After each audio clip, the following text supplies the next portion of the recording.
بسم اللہ الرحمن الرحیم۔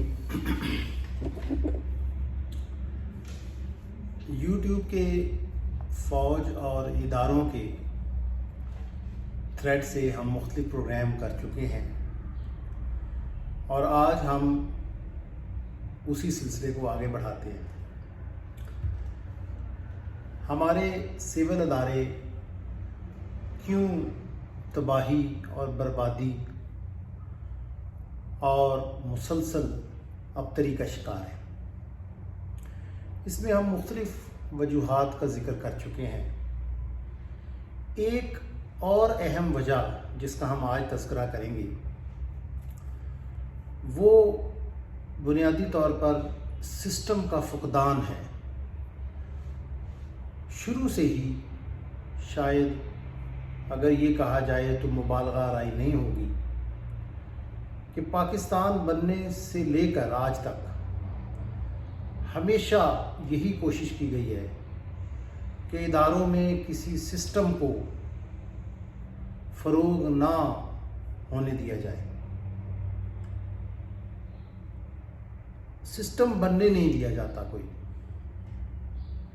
کسی بھی ادارے میں دو قسم کے لوگ پائے جاتے ہیں، ایک ایڈمنسٹریٹو برانچ ہوتی ہے اور ایک ٹیکنیکل برانچ ہوتی ہے۔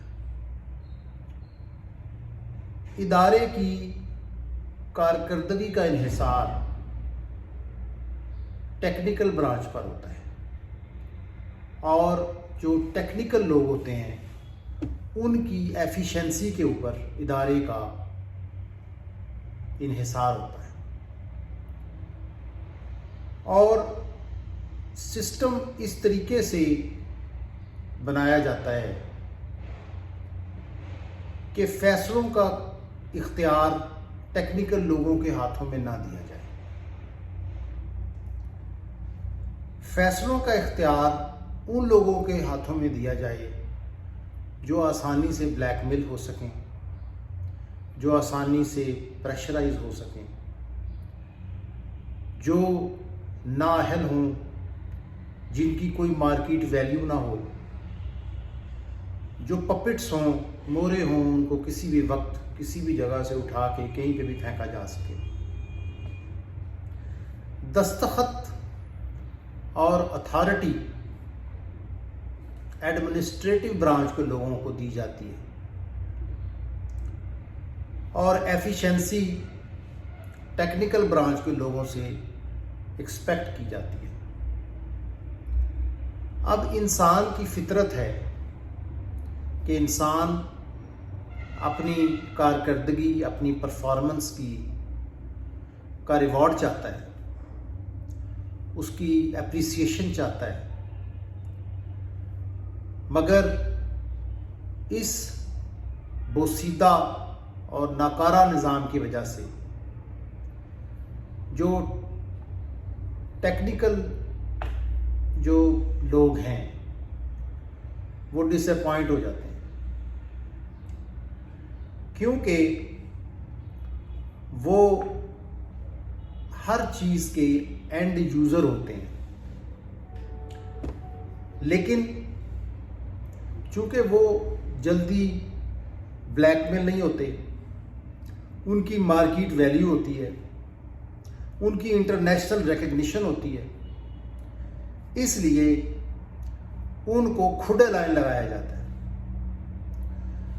تاکہ اس سسٹم کو ایزیلی مینیپولیٹ کیا جا سکے۔ اب یہ سسٹم کس نے بنایا ہے؟ یہ گورا بنا کے دے کے گیا ہے یا یہ ہم کالے انگریزوں نے بنایا ہے؟ اب آپ کسی بھی ادارے کی مثال لے لیں۔ ایک ہسپتال ہوتا ہے، سرکاری ہسپتال، اس میں ڈپارٹمنٹس ہوتے ہیں اور کنسلٹنٹس ہوتے ہیں، اسپیشلسٹ ہوتے ہیں، جن کے ہاتھ میں ساری کارکردگی اور ہسپتال کی ساری جو ایفیشنسی ہے وہ ہوتی ہے، اور دوسرے ایڈمنسٹریٹرز ہوتے ہیں جو اپنی حکم چلانے اور صفائی ستھرائی کے ذمہ دار ہوتے ہیں۔ اب جو اتھارٹی ہے، جو پاور ہے، وہ ان لوگوں کو دی جاتی ہے جن کی کوئی مارکیٹ ویلیو نہیں ہوتی، جن کی کوئی انٹرنیشنل ریکگنیشن نہیں ہوتی، جو نوکری پہ ڈیپینڈنٹ ہوتے ہیں، نوکری ان کی زندگی موت ہوتی ہے، ان سے ہر قسم کا الٹا سیدھا فیصلہ کروا لیا جاتا ہے، اور ان کو یہ ٹاسک دیا جاتا ہے کہ وہ جو ٹیکنوکریٹس ہیں، جو اصل کام کرنے والی جو فورس ہے، اس کو دبا کے رکھیں اور ان کو سر نہ اٹھانے دیں۔ تو وہ جو ٹیکنوکریٹس ہوتے ہیں، وہ جو ورکرز ہوتے ہیں، وہ جو اسکلڈ لیبر ہوتی ہے، وہ جو ذہن ہوتے ہیں، برینز ہوتے ہیں، وہ دبنے والے لوگ نہیں ہوتے۔ ان میں سے جو لوگ دب جاتے ہیں وہ ادھر ہی رہ جاتے ہیں، جو دبتے نہیں ہیں وہ یا تو باہر کے ملک سے دھار جاتے ہیں اپنی زندگی بہتر بنانے کے لیے، اور یا پھر وہ وہیں پہ ہی اپنا رستہ علیحدہ کر لیتے ہیں۔ تو اس طریقے سے جو سرکاری ادارے ہیں وہ نااہل، نکھٹو اور آبسولیٹ سسٹم کے ساتھ چمٹے رہنے والے، جی حضوری کرنے والے اور یس مین اور بے وقوفوں کی ایک جماعت بن جاتی ہے۔ ان میں سے کوئی بھی ڈیسیجن میکر نہیں ہوتا، ان میں سے کوئی بھی کسی میٹر میں اپوز نہیں کر سکتا، ان میں سے کوئی بھی کسی کو بھی اپنا ویو پوائنٹ نہیں دے سکتا۔ تو اس وجہ سے ہمارے جو ادارے ہیں ان کے جو سسٹم نہ ہونے کی وجہ سے وہ ادارے تباہ حال ہیں۔ ہر ادارے میں ایسے ہی ہے، نکموں اور نکھٹوؤں کو اتھارٹی دی جاتی ہے، اور جو ایفیشنسی والے، جو ورکر، جو اسکلڈ لوگ ہوتے ہیں، ان کو کسی اتھارٹی ان کو نہیں دی جاتی تاکہ وہ اپنے حساب سے سسٹم چلانے میں کہیں رکاوٹ نہ بن جائیں اور وہ بیوروکریسی اور سیاستدانوں کے چنگل میں آسانی سے آ سکیں۔ تو ضرورت اس امر کی ہے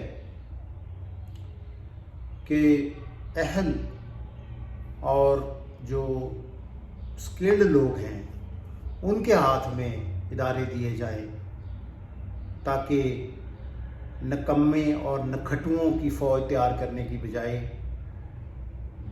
ڈسیسو اور سالڈ اور لائق لوگ اداروں کو لے کے آگے چلیں اور اداروں کی پروگرس بہتر ہو، اور جو ہمارے گورنمنٹ کے سول ادارے ہیں ان کو بھی کوئی ریکگنیشن ملے، کوئی ان کو بھی لوگ پرائرٹی دیں۔ اس کے ساتھ ہی ہمارا آج کا پروگرام ختم ہوتا ہے۔ اس معاملے پہ ضرور سوچئے گا اور اپنی آراء سے ہمیں ضرور آگاہ کیجیے گا۔ فی امان اللہ، السلام علیکم۔